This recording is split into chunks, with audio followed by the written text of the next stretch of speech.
우리 오늘 우리에게 주신 말씀은 에베소서 4장 13절 말씀인데 우리 13절부터 15절까지 살펴보면 좋을 것 같습니다. 우리 에베소서 4장 13절로 15절까지의 말씀 우리 속도를 맞춰서 한 목소리로 세 절이니까는요 같이 읽도록 하겠습니다. 에베소서 4장 13절로 15절까지의 말씀 우리 한 목소리로 같이 읽겠습니다. 시작.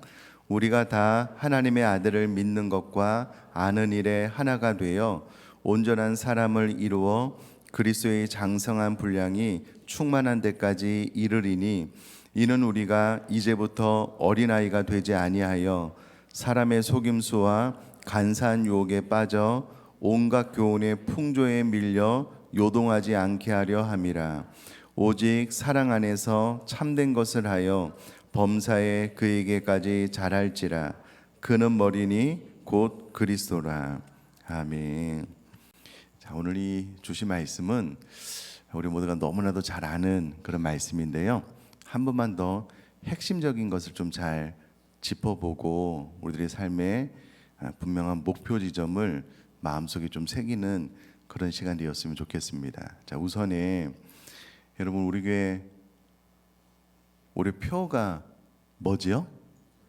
예, 전심전력입니다. 전심전력해서 세 가지를 이루자라는 구체적인 세부적인 목표가 있었습니다. 그 첫 번째는 믿음의 성수, 믿음의 진보이고요. 두 번째는 순의 활성화, 세 번째는 분리불이한 교회의 부흥입니다.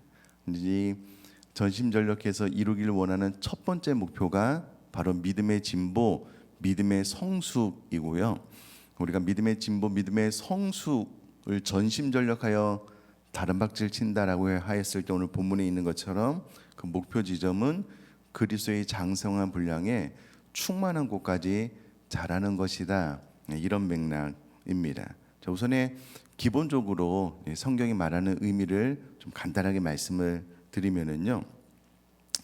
13절 말씀을 보면 우리 그리스도인들의 신앙생활의 분명한 목표는 그리스도의 장성한 분량에 충만한 곳까지 자라나는 것이다, 성장하는 것이다 라고 그 목표 지점을 정확하게 하고 있습니다. 그럼 이 한 가지만 정확하게 깨닫고 마음속에 새겨도 우리들의 삶에 많은 변화가 일어날 수밖에 없습니다. 제가 이제 전에 자주 말씀드렸던 것 중에 하나가 무엇이냐면 제가 결혼을 하고 우리 아내에게 제가 참 잘한다라고 착각했던 그 착각이 어디서부터 출발하냐면 그 기준이 그래도 제가 보아왔던 저희 아버지보다 저희 장인어른보다 그래도 더 잘하는 것 같았어요. 그러다 보니까 저는 제 아내에게 잘하는 남편이다라고 착각을 하다가 어느 순간 기준이 잘못됐다, 비교 대상이 잘못됐다, 예수님이 몸된 교회를 위하여 자신의 생명을 내놓은 것처럼 그렇게 남편은 아내를 사랑해야 된다라는 기준을 바꿔놓고 보니까는요 너무 형편없는 남편인 거예요. 그래서 새로운 목표, 예수님께서 교회를 위하여 생명을 내어준 것처럼 나 또한 그렇게 아내를 사랑해야 된다라고 깨닫고 기준을 바꿔놓고 보니까는 너무나도 다른 목표 지점이 생겨서 또 다른 노력들, 기도가 생겨나게 됐다라는 말씀을 드렸는데요. 신앙생활도 마찬가지입니다. 우리가 내가 신앙생활을 잘한다 못한다 그 기준은 다른 혹은 교회 보편적인 성도님들의 신앙생활의 모습이 아니고 그 기준은 그리스도의 장성한 분량에 내가 충만한 곳까지 자라는 것이어야 된다.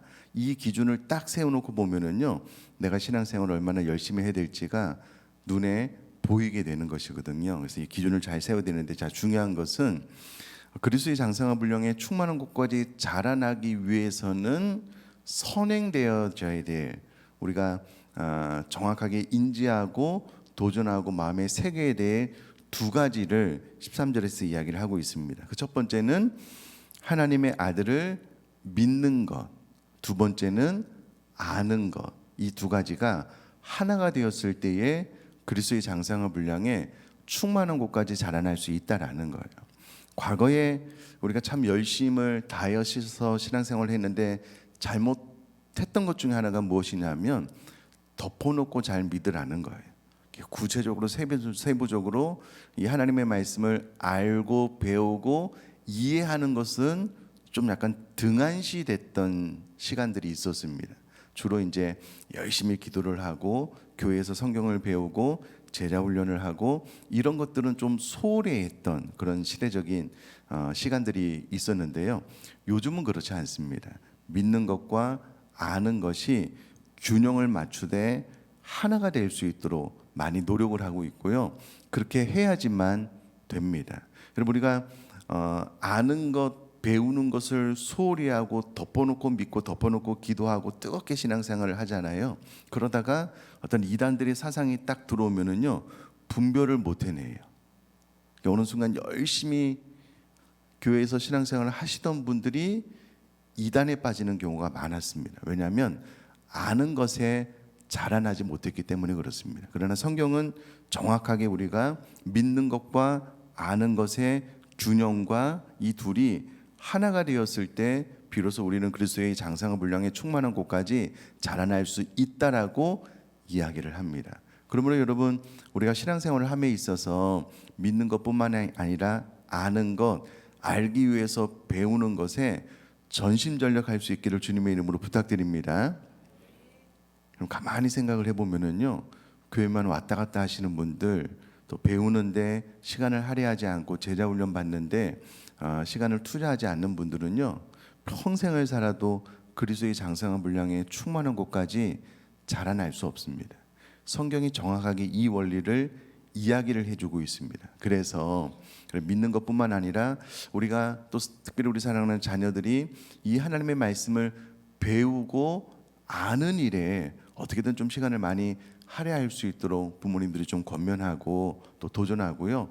감사한 것은 저희 교회 다음 세대 가운데도 계속해서 큐티 또 1:1 양육이 있거든요.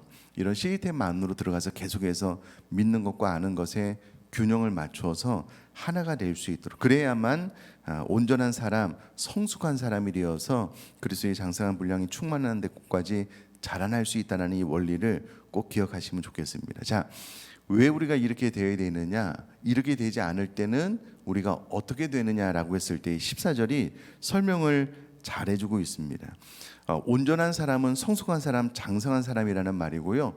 육체적인 또 영적인 성장, 온전함을 이루는 사람인데 이와 대조되는 또 다른 부류의 사람이 있는데 그것은 어린아이와 같이 생각, 육체, 영적으로도 자라나지 않은 사람이 있다라는 거예요. 그러니까 교회 안에도 보면 그리스도의 장성한 분량에 충만한 곳까지 믿음이 성장한 그렇게 신앙생활 하시는 분들도 있고 어린아이와 같이 신앙생활 하시는 분들이 있다라고 이야기를 합니다. 근데 어린아이의 특징이 무엇이냐면 사람의 속임수에 넘어간다는 거예요. 여러분 여기서 말하는 속임수를 원어로 보면은요, 노름꾼이 노름을 할 때에 육각형 그 주사 있잖아요. 이것을 속이는 것을 의미하는 단어입니다. 여러분 노름꾼들, 도박꾼들이 상대방을 속이는 기술은 웬만한 사람은 발견하지 못합니다. 그 기술이 너무나도 화려해서 눈으로도 잘 보이지 않기 때문에 속아 넘어가는 거거든요. 근데 어린아이들은 이와 같이 어린 신앙을 가지고 있는 분들은 사람의 속임수를 구별할 수가 없대요. 그것을 찾아낼 수가 없는 겁니다. 말씀을 준비하면서 속이 쓰린 과거의 사건이 자꾸 떠올라요. 저희 아버님이 도박을 하시는데 도박꾼들이 빠진 것 같아요. 그 속임수를 발견해낼 수 없으니 한순간에 저희 집 전 재산을 다 날렸어요. 발견해낼 수가 없는 거예요. 의도적으로 계획적으로 두세 사람이 팀을 맞추어서 누군가를 한 명을 속이려고 뜻을 정하면은요 도저히 발견해낼 수가 없어요. 근데 어린아이의 신앙을 가지신 분들은 이 사람 또 교회 안으로 들어와서 믿는 자들을 속이려고 하는 이단, 사단의 속임수를 분별해낼 수 없다는 거예요. 그럼 이단들이 교회에 들어와서 하는 말, 방법 중에 하나가 무엇이냐면 내가 이 성경 공부를 가르쳐 줄게. 내 담임 목사님 모르게 해야 돼. 교육자들 모르게 해야 돼. 나만 가르쳐 줄 수 있어. 근데 이거를 분별을 못 해요. 구별을 못 해요. 그래서 교회 안에서 신앙생활을 잘하다가 잘못된 사상에 빠지게 되는데 어린아이의 신앙 이런 특징이 있다라는 거예요. 또 하나는 간사한 유혹에 빠져 온갖 교훈의 풍조에 밀려 요동하게 된다는 거예요. 그럼 간사한 유혹, 온갖 교훈의 풍조, 세상의 유혹들 또 온갖 교훈의 풍조 가운데 세상의 가치관, 극단적인 금욕주의 또 잘못된 우상 숭배 이 모든 것들을 포함하는 것들인데요. 세상의 가치관 또 극단적인 금욕주의나 이 세상이 말하는 성경과 반하는 교훈들을 구별해내지 못해요. 여러분 여기서 풍조에 밀려 요동한다라는 말은 스스로 동력을 가지고 움직일 수 없는 배가 이 바다의 물결에 저항할 수가 없는 거예요. 동력이 있으면은요, 모터보트 같은 경우에는 그냥 거슬러서 갈 수가 있는데 자기 안에 동력이 없으니까 그냥 밀려오는 바닷물에 밀려가는 거예요. 그러니까 본인 스스로의 어떤 목표를 가지고 나아갈 수가 없는 거예요. 그러니까 세상에 가치관이 밀려오면 그 가치관에 따라갈 수밖에 없는 거예요. 그럼 심각한 것은 교회 안에 일부겠지만 여러분 동성애가 성경적으로 뭐가 잘못됐어? 나 잘 모르겠는데 그렇게 말하시는 분들도 있습니다. 그러니까 세상 풍조에 밀려 그 마음이 요동하는데 성경적인 기준으로 그것을 돌파해 나가는 것이 아니고요. 이 풍조가 밀려오면 풍조에 따라서 그냥 내 마음도 흘러가는 거예요. 이제 어린아이의 신앙을 가진 사람들의 특징이다라는 거예요. 자, 그러면 사람의 속임수, 간사한 유혹, 온갖 교훈의 풍조에 밀려 요동하지 않으려면 궁극적으로 그리스도의 장성한 분량에 충만한 곳까지 자라나야 된다는 거예요. 또 그곳까지 자라나려면 믿는 것과 아는 일에 하나가 되어야 된다는 설명입니다. 아주 심플하고 어렵지 않아요. 이 원리를 잘 기억하시면 좋겠고요. 또 15절에서 오직 사랑 안에서 참된 것을 하여 범사에 그에게까지 잘할지라 라고 한 번도 우리들의 신앙생활의 목표점을 잘 이야기를 해주고 있습니다. 여기서 말하는 범사에는 어느 한 부분에 치우치지 않고 전체적이어야 된다는 건데요. 모든 분야에서 혹은 모든 면에서라는 뜻을 가지고 있습니다.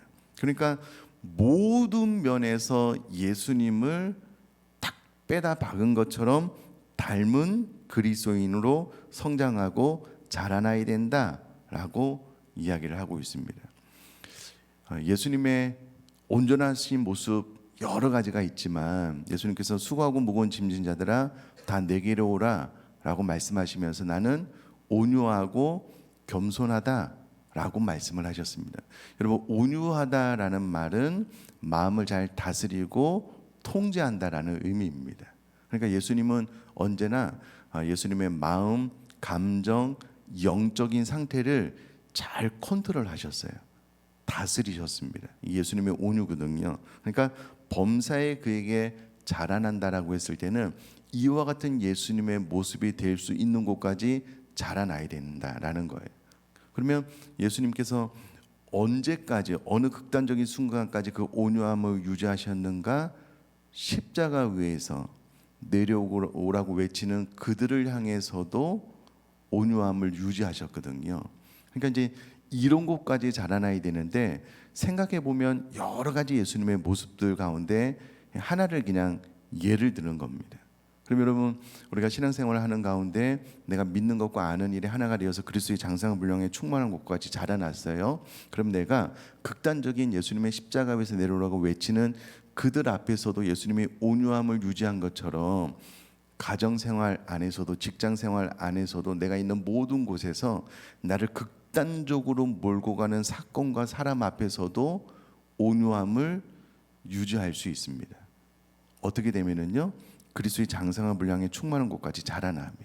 그러니까 결국은 여러분 우리가 왜 이 땅을 살아가는 동안에 행복을 잃고 우리 마음속에 분노, 불안들이 자리매김하고 있냐면 그것을 컨트롤하지 못하고 있냐면 결국은 우리가 그리스도의 장성한 분량에 충만한 곳까지 자라나지 못했기 때문에 파생되는 어려움들을 우리 모두가 그냥 당하고 있는 거예요.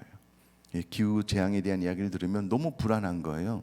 예수님은 풍랑을 명하에서 잠잠케 한 그 모습을 우리가 떠오르고 또 기억하고 우리가 그곳까지 자라난다면은 기후 재앙에 대한 풍랑이 몰아치면 그냥 거기에 떠밀려서 불안하고 두려운 것이 아니라 잠잠해라, 예수님 말씀하심으로 모든 풍랑이 멈춰졌던 것처럼 그렇게 되는 거거든요.